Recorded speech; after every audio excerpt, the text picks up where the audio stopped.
Nuevo bloque en mediodía de noticias y en este caso vamos a analizar, no nosotros, lo digo en primera y plural, pero en realidad lo va a hacer Facundo Gabás, que es el experto, que es licenciado en Ciencias Políticas y también en Relaciones Internacionales, porque el tema de esta semana a nivel internacional, Facu, tiene que ver justamente con lo que pasa en Afganistán. Tenemos que echar un poco de luz sobre la situación que, bueno, ocupa las mayorías de las portadas, con el régimen talibán, con la huida del presidente, con la salida de Estados Unidos. Queremos que nos cuentes qué es lo que pasa, qué es lo que ha pasado en las últimas horas y qué es lo que puede pasar en un pantallazo internacional. Facu, ¿cómo estás? Bienvenido.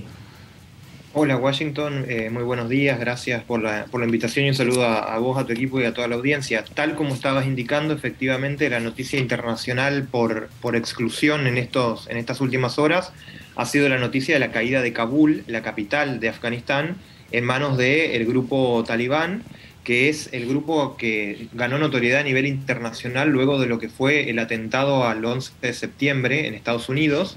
Ese atentado donde, bueno, después de la caída de las Torres Gemelas, esa situación cambió el escenario internacional de una forma contundente y a partir de ese momento comenzamos en muchas partes a conocer dónde quedaba Afganistán, que es un país que está en Asia Central, está sin salida al mar, rodeado por un lado por Irán, por el otro lado por Pakistán, tiene una pequeña frontera con China y al norte limita con ex repúblicas que formaron parte de la Unión Soviética. Y es un territorio sumamente montañoso que ha sido objeto de múltiples intentos de varios países del mundo de controlar esa zona, cosa que durante mucho tiempo, varios siglos, no ha sido posible, y que a partir del 2001, en ese entonces el presidente de Estados Unidos, George Bush, inició una campaña militar para tener una ofensiva que lograra derrotar a este grupo que estaba en el poder en ese país y combatir el terrorismo a nivel internacional. Eso cambió mucha lógica del vínculo a nivel internacional, sobre todo en temas de seguridad. Eso se vio fundamentalmente en una transformación en lo que era la vida en los aeropuertos a nivel mundial, como para que tengamos también una referencia de lo que significó esto. Y luego de 20 años de lucha, donde Estados Unidos también no estuvo solo en Afganistán, sino que llevó a varios países a nivel internacional a combatir en ese país y en el último tiempo a la OTAN. Y en el ínterin pasaron las presidencias de Bush, el presidente fue reelecto de Estados Unidos, después las presidencias de Obama, donde Obama hizo un esfuerzo por consolidar la presencia de Estados Unidos ahí en la zona, y finalmente cuando asume Donald Trump se llega, digamos, a la pregunta de qué está haciendo Estados Unidos ahí, si tiene sentido esto, y sobre todo una de las cuestiones que Donald Trump le planteaba a sus aliados de la OTAN es quién pone el dinero para sostener la campaña militar en un lugar donde no se están viendo los resultados esperados.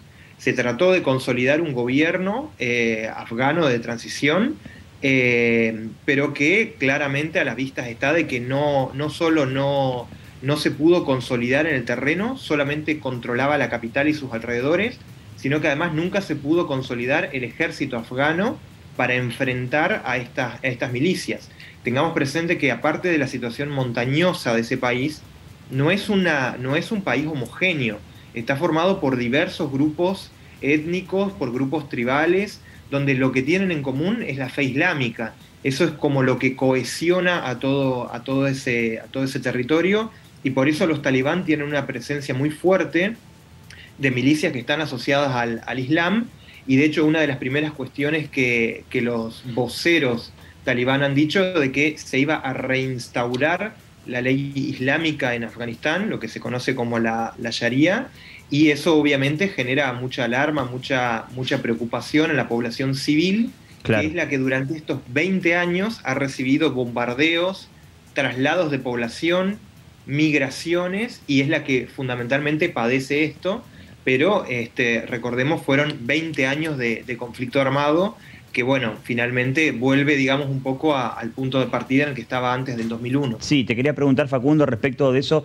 dos situaciones. Por un lado, que vuelve el régimen islámico, te quería preguntar qué pasa con los derechos que han conseguido las mujeres dentro de la sociedad, que antes no lo tenían, y que puede llegar a tener un cambio con este nuevo régimen, si es así o no. Y segundo, incluso por una cuestión religiosa y cultural. Y segundo, ¿qué significa que Estados Unidos salga de Afganistán? Porque se ha hablado también de, bueno, de contactos de China y Rusia, vos decías lo limítrofe justamente de estos países con Afganistán. ¿Qué significa que también intenten tener relaciones? ¿Esto tiene que ver con un nuevo orden político? ¿Y es cierto que China y Rusia han hablado con ellos? Respecto de la situación de derechos humanos, hay que mencionar que los avances que tuvo en derechos humanos Afganistán se debieron mucho al trabajo de organizaciones internacionales como Naciones Unidas para tratar de promover eso. Sobre todo, no solo los derechos de las mujeres, sino sobre todo de la niñez, de la ancianidad, en un país que estaba totalmente devastado por la guerra. Pensemos que es un país donde la mayor parte de su población vive en zonas rurales, no en ciudades, y que muchos de esos avances solo se habían concentrado en Kabul, en la capital.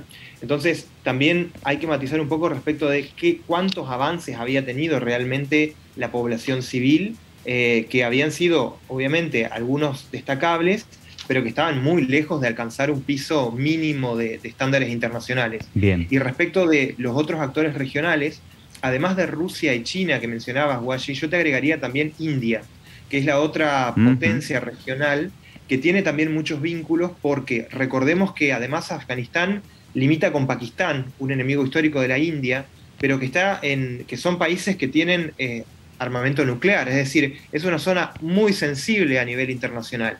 India con Estados Unidos ha tenido también un rol de encontrar algunos puntos de acercamiento, incluso con algunas facciones vinculadas a los talibán. En el caso de China, trata en la medida de lo posible de no involucrarse en ese asunto, pero China está tratando de llevar adelante lo que se conoce como la nueva ruta de la seda, que es vincular básicamente Europa y China mediante Asia Central, que es lo que está en el medio. Por eso esta región asume tanta importancia, por los vínculos de intermediación que tiene. Y para eso China necesita que la zona esté estable, y una situación de guerra no favorece a los intereses chinos en la región.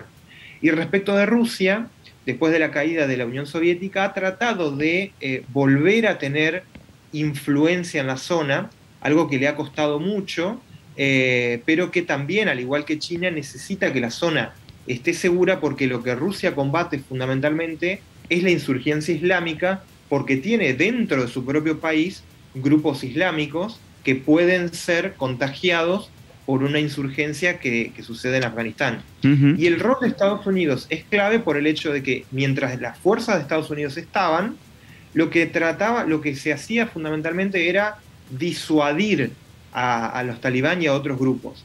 Cuando Estados Unidos anuncia la retirada, claramente el ejército afgano demostró que era incapaz de controlar su propio territorio, y eso aceleró. En las últimas semanas se estaban mencionando con mucha intensidad cómo una tras una las capitales de provincias afganas caían en el control talibán en una velocidad muy rápida. Y eso se aceleró cuando Estados Unidos anunció la retirada completa junto con la OTAN, porque bueno, esa disuasión ya no estaba más presente en el territorio. Y además también con la retirada de Estados Unidos también se retira mucha población que estuvo vinculada a Estados Unidos y a la OTAN en ese momento, que trata de escapar del país en estas horas. Más allá de esa disuasión, ¿por qué Biden toma esta decisión y qué repercusión puede traer en el mundo que el régimen talibán vuelva a controlar Afganistán con Kabul a la cabeza?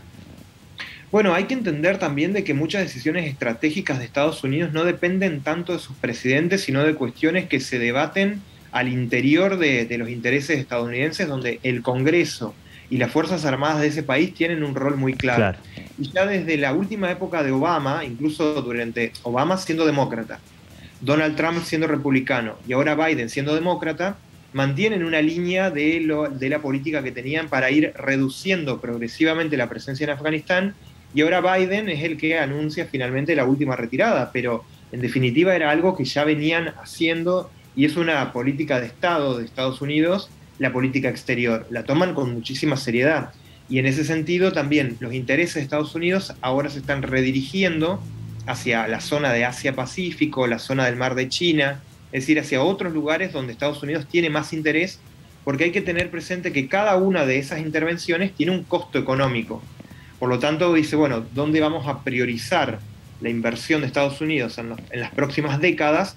Y Afganistán ya no juega un rol clave, porque consideran de que no es prioritario en este momento a sus intereses como lo era en 2001, durante la administración de George Bush hijo, y como lo era hace 2 décadas atrás. Bueno, seguramente habrá después una industria del cine con esto, ¿no? Como ha pasado incluso la escena famosa de Rambo 3, ¿no? En Afganistán, allí luchando en esos lugares. La industria del cine ha hecho también suceso con esta historia, como, bueno, siempre ha pasado, ¿no? Con Estados Unidos en este sentido. La última, ¿podés explicar, Facundo, qué es lo que ocurre con ese movimiento, esa estampida de gente que ha provocado muerte, no se sabe si por la estampida o por los disparos, pero que expliques qué es lo que pasa con las personas en el aeropuerto de Kabul, subidas al avión, qué pasó en esa situación? Bueno, en esa imagen lo que vemos un poco es lo que sucede en este tipo de conflictos cuando la noticia del desenlace llega, que es algo que se venía viendo en Afganistán desde hace mucho tiempo. Va a haber un problema que se va a exacerbar ahora, que es el de las migraciones. Migraciones de personas en zonas de guerra que tratan de escapar y tratan de encontrar la manera que sea de salir del país. Eso va a originar, y ya está originando, una presión migratoria, sobre todo esos dos vecinos, Irán y Pakistán, pero que no tiene como destino esos dos países. Se va a dirigir fundamentalmente hacia Europa, algo que estamos viendo ya hace mucho tiempo. Esa presión migratoria por fuente de conflicto, y por el otro lado hasta por cambio climático también, va a generar también que regiones que están lejos de Afganistán, como el caso de Europa Occidental, también se van a ver afectadas por esto que está sucediendo. Eso va a generar en los países ricos, en los países desarrollados, también un planteo de cómo administrar esas migraciones, y vamos a ver también en los próximos meses, en los próximos años, situaciones de inestabilidad. Ya se han visto en el sur de Europa, en el Mediterráneo. Esta presión migratoria se va a seguir exacerbando, y bueno, también eso impacta sobre la población civil, Guayi. Hoy, por ejemplo, es un día donde se recuerda el Día del Niño en Paraguay, justamente por lo que fue una matanza en la guerra de la Triple Alianza. ¿Cómo esto impacta sobre la población civil? Ahí lo que vemos en las imágenes es la desesperación de las personas. Es tremendo. Hablando de cine, parece de película. No parece real, digamos. Sí, sí. Estamos viendo ahí la desesperación de las personas de volver a una situación que ya atravesaron, que no quieren que bajo ningún punto de vista se repita. Y frente a esa exasperación, no hay medida aduanero migratoria que pueda contenerla.